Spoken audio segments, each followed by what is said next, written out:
அனைவருக்கும் வணக்கம். குழம்பு வைப்பதை பார்ப்போம். முட்டை குழம்பு வைப்பதை பார்ப்போம். இதற்கு முட்டை 3 உடைத்து ஊற்றி வச்சிருக்கிறேன். இது அரைப்பதற்கு தேங்காய், பொட்டுக்கடலை, சோம்பு வைத்திருக்கிறேன். இது முட்டைக்கு அரைக்கணும். இது குழம்புக்கு அரைக்க தேங்காய், வெங்காயம், சோம்பு வைத்திருக்கிறேன். இது குழம்பு தாளிக்க வெங்காயம், தக்காளி. இது முட்டைக்கு கொஞ்சோண்டு புளி குழம்புக்கு வச்சிருக்கிறேன். இது குழம்பு வைப்பதை பார்ப்போம். முதலில் முட்டைக்கு அரைப்பதை அரைத்து கொள்வோம். நான் ஒரு 3 பேருக்கு குழம்பு வைக்கிறேன். 3 முட்டை ஊற்றியிருக்கிறேன். முட்டை வேணால் கூட குறைச்சி ஊற்றிக்கலாம். முட்டை கூட தான் ஊற்றிக்கணும். வேணால் 4 முட்டை ஊற்றிக்கலாம். இது 5 முட்டை ஊற்றிக்கலாம். அவங்கவுங்க தேவைக்கு ஏற்ப. தேங்காய் ஒரு மூடி, முக்கால்வாசி முட்டைக்கு வச்சுருக்கேன், கால்வாசி குழம்புக்கு வச்சுருக்கேன். அரைத்துக்கிட்டு வருவோம்.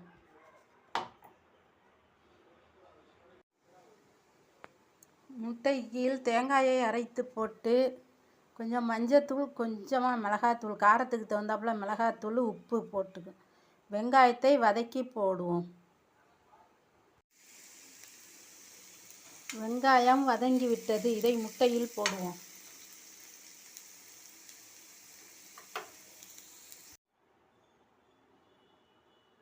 குழம்புக்கு அந்த புளி கரைசலில் மிளகாய்த்தூள், மல்லித்தூள், மஞ்சத்தூள், உப்பு தேவையான அளவு எல்லாம் போட்டு கரைத்து கொள்ளவும்.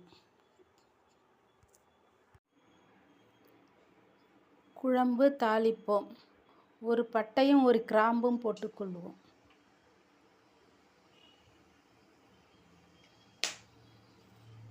வெங்காயம் போட்டு கருவேப்பிலை போடுவோம்.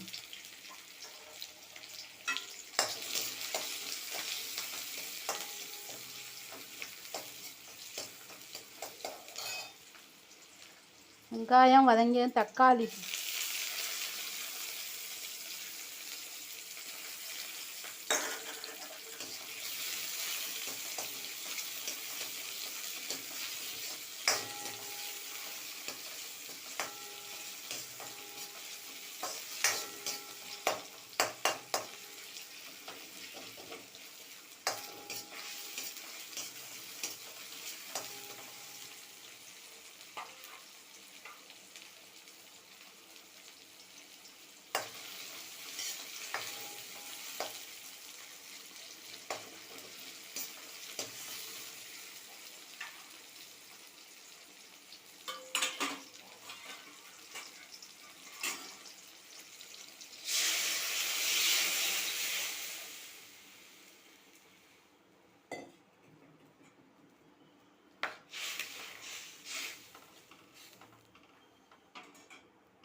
குழம்பு கொதிக்கட்டும்.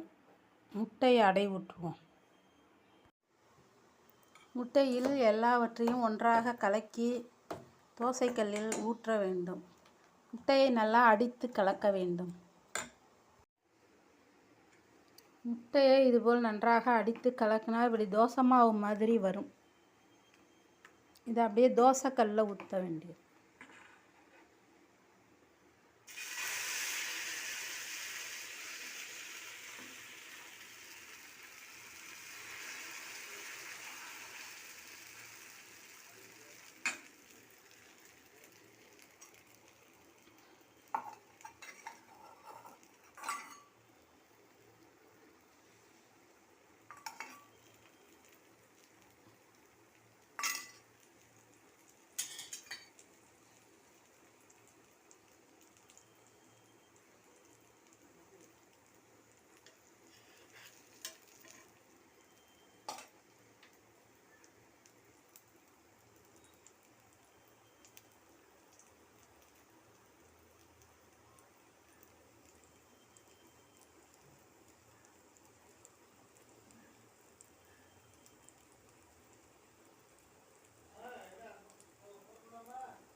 வெந்ததும் 2 பக்கமும் வெந்ததும் எடுத்து விடவும்.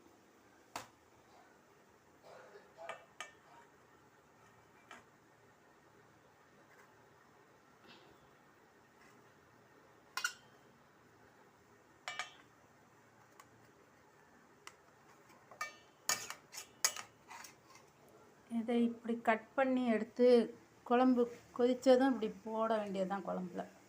இன்னும் குழம்பு கொதிக்கணும்னு சத்து. குழம்பு கொதித்ததும் போடுவோம். அடுத்தது ஊற்றி எடுக்கிறேன். இதுபோல் ஒன்று ஒன்றாக ஊற்றி எடுத்து குழம்பில் போடவும்.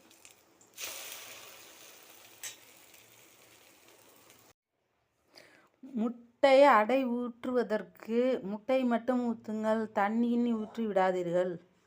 தண்ணி ஊற்றுனா தோசைகளில் ஊற்றலாம், ஆனால் பிரட்டி போட வராது, தூள் தூளாக போயிடும். ஆனால் தண்ணியே ஊற்றாதீங்க. தேங்காய் போட்டு மிளகாத்தூள், மஞ்சத்தூள், வெங்காயம் போட்டு நல்லா கலக்குனிங்கனாவே தோசை மாவு மாதிரி வந்துடும். அதை ஊற்றுங்க. காய் ஒன்றும் இல்லை என்றால் வீட்டில் முட்டை மட்டும் இருந்தால் இதை வைத்து ஒரு குழம்பு வைத்து விடலாம். மிகவும் ஈஸியாகவும் செய்து விடலாம். குழம்பு கொதித்து விட்டது. இந்த ஸ்டேஜுக்கு வந்ததும் முட்டை அடையை போடவும். போட்டு ஸ்டவ்வை ஆஃப் பண்ணி விடவும்.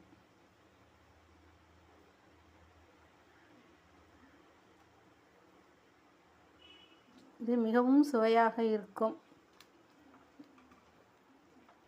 வெங்காயம் முட்டையில் வதக்கி போடுறதுனால சாஃப்டாக இருக்கும்.